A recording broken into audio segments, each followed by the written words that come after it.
जब भी मैं दीक्षा के बारे में सुनता था तो मुझे लगता था कि किसी इंसान को धर्म के प्रति ज्यादा लगाव हो जाता है तो वो दीक्षा ले लेता है।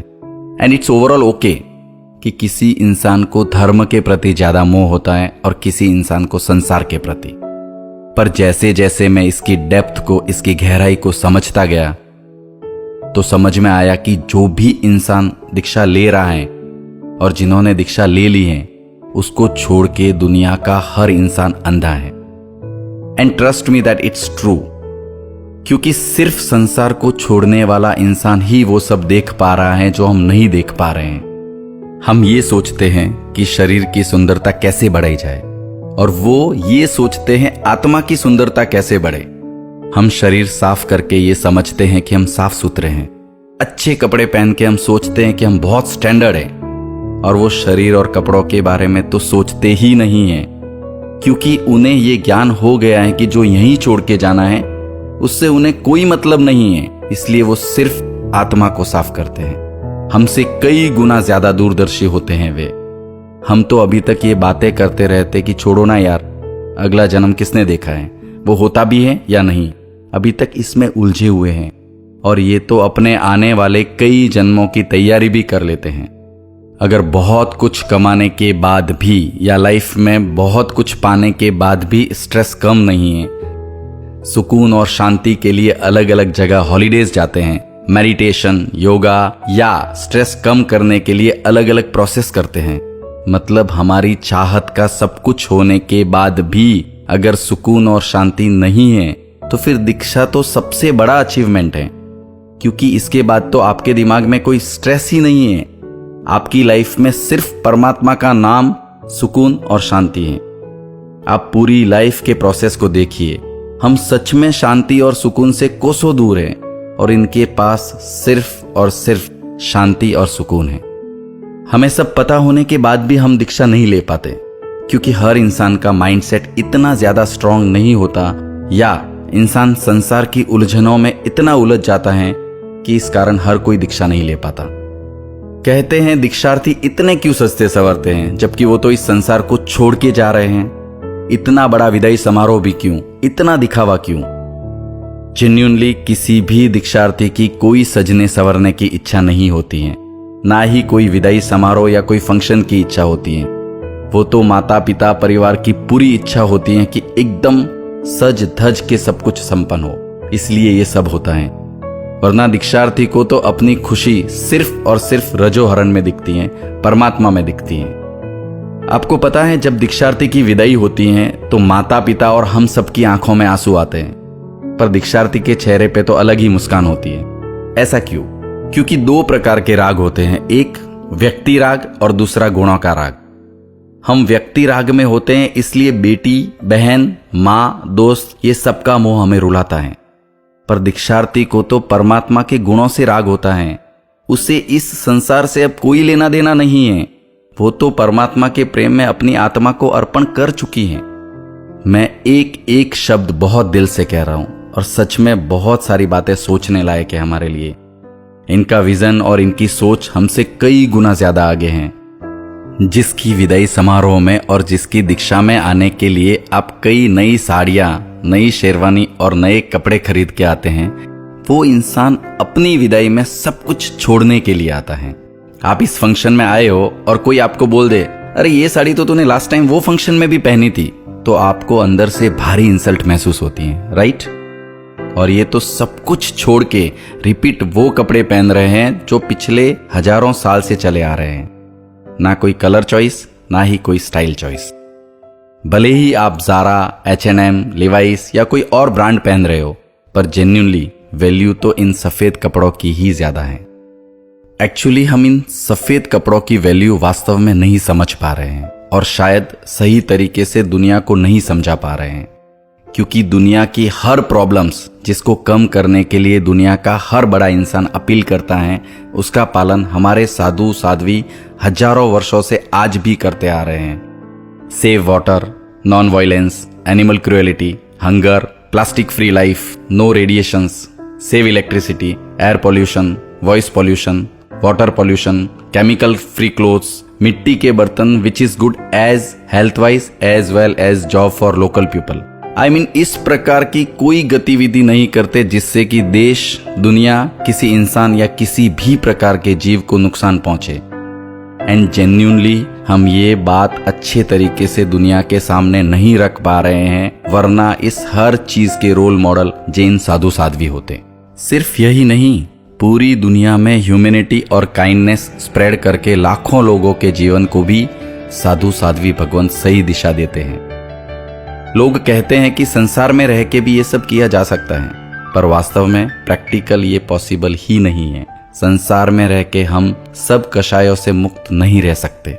मेरे कहने का मतलब ये नहीं है कि सब दीक्षा ले लो, मत लो, पर वास्तव में दीक्षा क्या है, संयम क्या है, साधु जीवन क्या है, इस धर्म की डेप्थ क्या है, इसको अच्छे से समझ लो और इसको सही तरीके से दुनिया के सामने रखो, सही तरीके से स्प्रेड करो। ये स्प्रेड मत करो कि जैन धर्म बहुत महान है। इससे लोगों को लगता है कि आप अपने धर्म की बड़ाई कर रहे हो। भले ही आप सही हो, लेकिन आपके बताने का तरीका ऐसा होता है जैसे सिर्फ हमारा धर्म ही महान है, बाकी सबका धर्म हमारे सामने कुछ भी नहीं है। एंड जेन्युइनली ये सुनना किसी को भी अच्छा नहीं लगेगा। इससे बेटर है कि आप लोगों को बताओ कि हमारे सन्यासी का जीवन कैसा होता है, हमारा धर्म किस तरीके से साइंस के रास्ते पे चल रहा है, कितना त्याग करना पड़ता है ये सब पालन करने में। इस भौतिक सुखों वाले संसार में भी किस तरीके से हमारे साधु साध्वी हजारों सालों से दुनिया की प्रॉब्लम्स को ध्यान में रख के त्याग का जीवन जीते हैं। और ऐसी बहुत सारी स्पेशलिटीज है जो शायद मुझे भी नहीं पता, पर हम सबको इसकी डेप्थ में जाके दुनिया को ये सब बताना है। सुख जो है वो वस्तुओं या भोग में नहीं है, वो त्याग में है। अगर सुख भोग में होता तो संसार का हर इंसान सुखी होता, पर इंसान का तो पता नहीं, लेकिन हर गुरु भगवंत के चेहरे पे सुख का एक अलग ही आभास होता है। कई लोग मजाक में या धर्म की समझ ना होने की वजह से कह देते हैं कि भाई दीक्षा कौन लेता है जिसकी कमाने की ताकत ना हो या जिम्मेदारी से दूर भागता हो। तो मैं आप लोगों को ये बता देता हूँ कि अगर ऐसा होता तो हर भिखारी दीक्षा ले लेता। दीक्षा वो ही इंसान ले सकता है जिसको कोई एक्सपेक्टेशन ना हो। भिखारी को तो एक्सपेक्टेशन होती है कि कुछ मिलेगा, पैसे वाला बनूंगा या और कुछ। और साधु भगवंत को, उनको देखिए, थोड़ी सी गोचरी भी ज्यादा आ जाए तो बोलते हैं खप नहीं है, कोई एक्सपेक्टेशन नहीं, कल जो मिला खा लेंगे, नहीं मिला तो भी कोई प्रॉब्लम नहीं। इसलिए इनके बारे में कुछ भी बोलने के पहले इसकी डेप्थ को जरूर समझे। जिन्होंने सब कुछ छोड़ दिया है, जो लाइफ टाइम लोच करके, मतलब एक एक बाल को खींच के निकाले, पैरों में कांटों की चुभन को रोज महसूस करे और कई कठोर पालन के साथ अपना जीवन हंसते हंसते गुजारे, ऐसे साधु साध्वी की हमेशा अनुमोदना करें। हम दीक्षा नहीं ले रहे हैं, दैट इज ओके, पर हमें दीक्षा नहीं लेनी चाहिए या दीक्षा नहीं देनी चाहिए, ये सब बातें करने से पहले एक बार अच्छे से संयम जीवन की डेप्थ समझ ले। फिर जो भी स्टेटमेंट देना है, जो भी स्टेटमेंट कहना है वो कहे, लेकिन प्लीज बिना नॉलेज के ज्ञानी बन के पाप का बंधन ना करें। आत्मा दिखती नहीं है और शरीर दिखता है। आत्मा को किसी ने देखा नहीं है, इसलिए उसकी समझ हर इंसान को नहीं है, पर जिसका आत्मा से मिलन हो गया उसका बेड़ा पार है। ऑलवेज रिमेंबर, जो चीज दिखती नहीं है उसका पावर हमेशा ज्यादा होता है। पानी कभी भी हवा का रुख नहीं बदल सकता, लेकिन हवा पानी का रुख बदल सकती है। जो इंसान शरीर से प्यार करना बंद करके आत्मा और परमात्मा के बारे में सोचता है, वो इंसान हमसे कई गुना ज्यादा दूरदर्शी है। उस इंसान की आत्मा का पावर हमसे बहुत ज्यादा है। इसलिए हमेशा अपना जजमेंट पास करने के पहले सब कुछ जान लेना चाहिए। इनके विजन और इनकी सोच का आपको एग्जाम्पल दे देता हूं कि अगर आपके बिजनेस में आप कोई सौदा करो और उसमें करोड़ों रुपए आपको मिल जाए, तो आपको लगता है कि वाह मजा आ गया, क्या फायदे का सौदा हुआ है। और कोई इंसान ऐसे करोड़ों रुपयों को एक पल में छोड़ के संसार छोड़ दे और महसूस करे कि आहा क्या फायदे का सौदा हुआ है। सब कुछ छोड़ने से तो आत्मा और परमात्मा से मिलन हो गया है। ये होती है दीक्षार्थी और साधु भगवंत की सोच। अब आप सोचो और बताओ कि किसकी सोच और किसका विजन ज्यादा स्ट्रांग है। कुछ लोग कहते हैं कि दीक्षा लेने के बाद माँ बाप का क्या। उनको ये बता देता हूं कि जहां तक मेरा नॉलेज है, पूरे देश में किसी भी दीक्षार्थी के माँ बाप दुखी नहीं है। और किसी भी दीक्षार्थी के माँ बाप अनाथ आश्रम में भी नहीं है। और पूरे समाज से कहूँगा कि कोई भी दीक्षार्थी परिवार अगर तकलीफ में है और उन्हें किसी भी प्रकार के आर्थिक या सामाजिक सहयोग की ज़रूरत है, तो ये हम सबका कर्तव्य है कि समाज की तरफ से उन्हें सहयोग और सहायता मिले, क्योंकि दीक्षार्थी के माता पिता को समाज के माता पिता का दर्जा दिया जाता है और हमारे माता पिता की हर तकलीफ का सॉल्यूशन करना यह हमारा कर्तव्य है। जब मैं दीक्षार्थी से मिला था तो मैंने पूछा था कि आपको दीक्षा का भाव कैसे आया। उन्होंने कहा कि जैसे ही परमात्मा को देखती हूँ या उनके बारे में सोचती हूँ तो मैं खो जाती हूँ। ऐसा लगता है जैसे परमात्मा ने मुझे सिलेक्ट किया है। एंड जेन्युइनली जब ये शब्द उनके मुंह से निकल रहे थे तब वो चेहरे पे खुशी, वो पॉजिटिविटी, ऐसा लग रहा था उनको देख के कि जैसे सब कुछ मिल गया हो उन्हें। तब मैंने महसूस किया कि वास्तव में ये जो देख रही है वो हम नहीं देख पा रहे हैं, और इसीलिए मैंने हम सबको अंधा कहा था।